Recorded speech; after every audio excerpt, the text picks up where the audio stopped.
જી આપનો નામ દિનેશભાઈ જોશી, આમ આદમી પાર્ટી રાજકોટ શહેર પ્રમુખ। ધારા ઉપર બેઠા છો આજે દિલ્હીમાં આજે જંતર મંતર ખાતે વિદ્યાર્થીઓ યુવાનો જે અનશન ઉપર બેઠા છે અને આજે એને 25 દિવસ જેવું થવા આવ્યું, એમ છતાં એ લોકો ત્યાં આંદોલન કરી રહ્યા છે તો એ લોકોને મારવામાં આવે છે, છોડ દેવામાં આવે છે પોલીસ દ્વારા। જે પોલીસ નથી ખરેખર, પણ ભાજપના મોકલેલા ગુંડાઓ દ્વારા બેન દીકરીની મસ્તી કરવામાં આવે છે, કપડાં ફાડે છે, એના પાછળના ભાગે લાકડીઓ ઘુસાડવામાં આવે છે, લાકડીઓમાં ખીલી બાંધીને મારવામાં આવે છે, બંદૂકની અંદર છરા હોય। એક યુવાનના શરીરમાં 200-300 છરા ઘરી ગયેલા તમે જોયા હશે। એક યુવાનના પગ ભાંગી નાખ્યા, એ મૃત્યુ પામ્યો।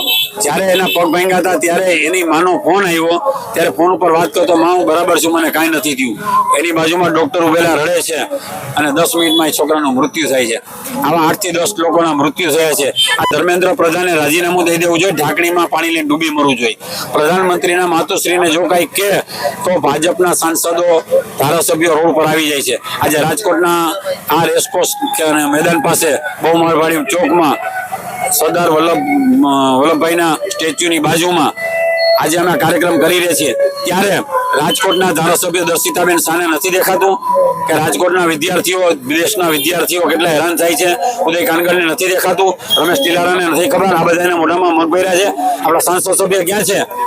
હું એને પૂછવા માંગુ છું કે મત ટાઈમે તમે બધા રોડ ઉપર આવો છો અને જ્યારે વિદ્યાર્થીઓનો પ્રશ્ન હોય ત્યારે તમારા મોઢામાં મગ ભરાય છે, સિવાય જાય છે, તમારા ઉપર કાંઈ ઉપજતું નથી। બેન દીકરીઓને છોડ દેવામાં આવે, વિચાર તો કરો।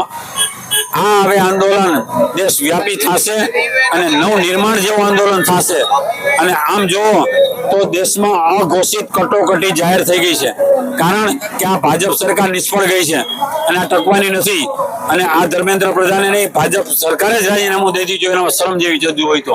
કારણ કે 1.5 મહિનામાં જે 13 લોકો મૃત્યુ થયા એ તો ઠીક છે, પણ આંદોલનમાં 10-12 જણા મૃત્યુ